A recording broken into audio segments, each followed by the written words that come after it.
Juan Kapitulo 6, versikulo 35. Si Jesus miingon kanila, "Ako mao ang pan nga naghatag sa kinabuhi.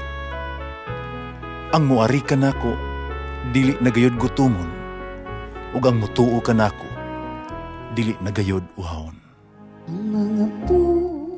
Pan sa kinabuhi.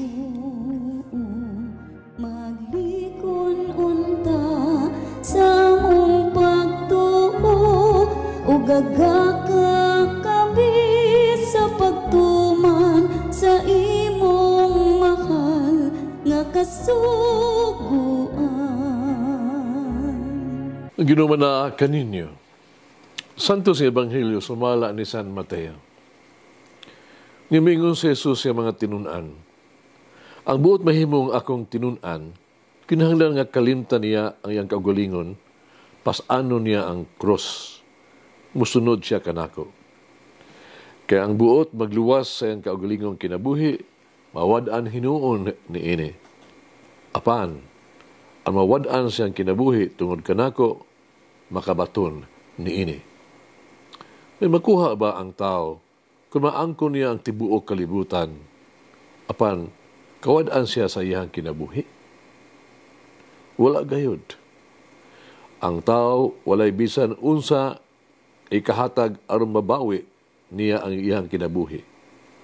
Kaya anak sa tao, hapit na mo abot uban sa himaya sa iyang amahan. Kinuyugan sa iyang mga anghel, ug unya balusan niya ang tasatag sa sumala sa iyang nabuhat. Hinudumi kini, dinhi ani ay pipila, nga dili mamatay, hangtod nga hikitan nila ang anak sa tao nga maabot ingon nga hari. Ang Ebanghelyo sa itong Ginoo.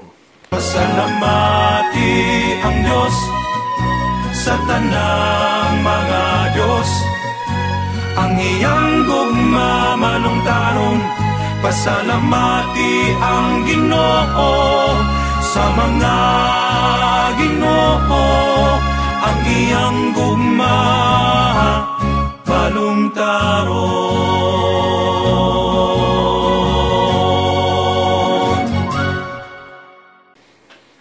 Ang Ebanghelyo karong adlaw naghatag kanato tulo ka kondisyon para mahimo kitang tinunan ni Jesus, disciple of Jesus. Una, ang pagdumili sa itong kaugalingon. Kini mo ang paghimo kang Jesus nga sentro sa atong kinabuhi. Si Jesus kinahanglan maguna og labaw sa tanan sa bisan unsa nga atong isulti ug buhaton. Ang pagdumili sa kaugalingon nagpasabot nga kita nakaingon nga dili sa mga pangandoy o ambisyoso nga mga tinguha sa kaugalingon sa atong ipahiangay atong kaugalingon sa gusto sa Dios ug sa iyang kabubuton. Atong ihatag ato ang kumpleto gyud ug walay kondisyon nga oo ngadto kaniya. Atong giila ang Dios isip prioridad sa tuang kinabuhi. Ikaduha, no ang pagpasan sa iyang krus. Nagpasabot kini sa pagkaanaa sa pag-atubang sa mga sakripisyo alang kang Jesus ug alang sa iyang misyon. Andam kita sa pagkinabuhi, sa iyang kinabuhi. Pagsunod sa iyang mga tunog, paghalad sa tibuok natong kinabuhi sa pagtrabaho sa iyang parasan.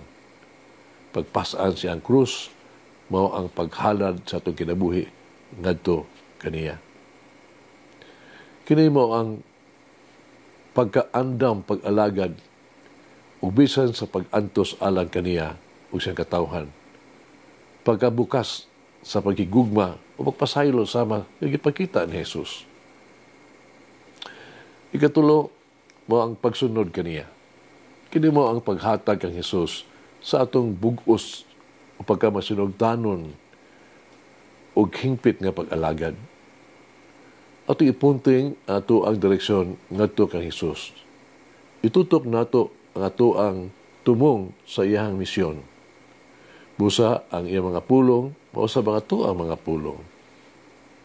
Ang iyang ehemplo, usa mo'y ato yung sundon.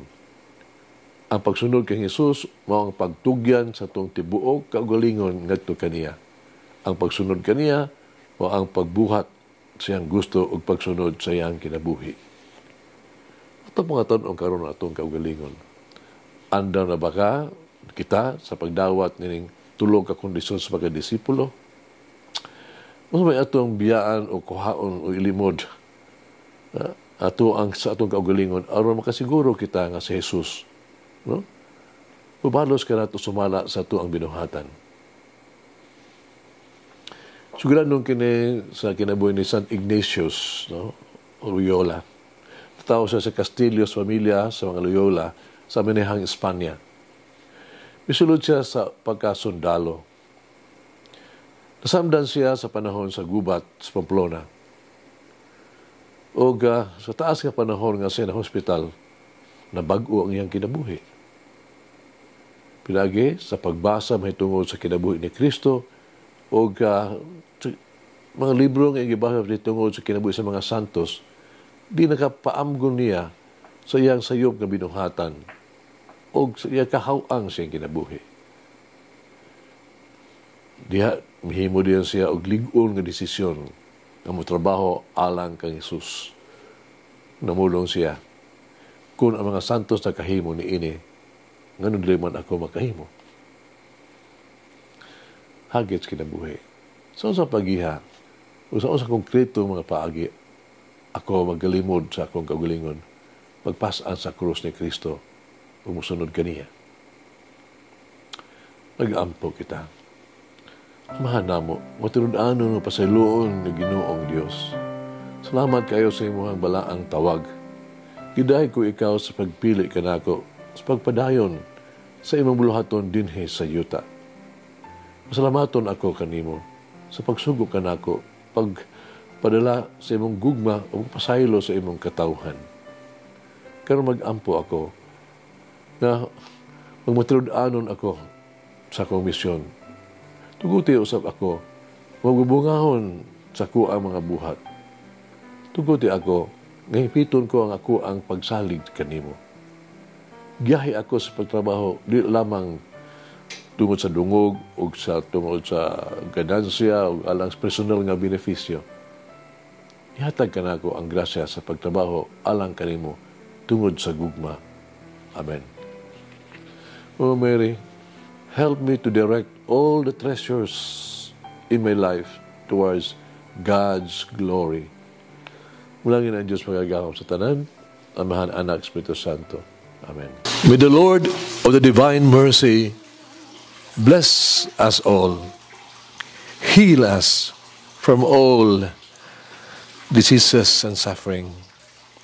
Ayun unta niya kita, tanang mga sakit na sa lawas o sa kalag, body and soul. In the name of the Father, the Son, and of the Holy Spirit. Jesus, I trust in you. Amen. Whoever eats the bread of life will never hunger, says the Lord. Kay galaan inyong nabati ang pagpaambit ug hamubong pamalandong sa pulong sa Dios pinaagi sa tulumanon, pan sa kinabuhi nga gidumala ni Monsignor Daddy Silva. Hangtod na usab sa sunod higayon, daghang salamat.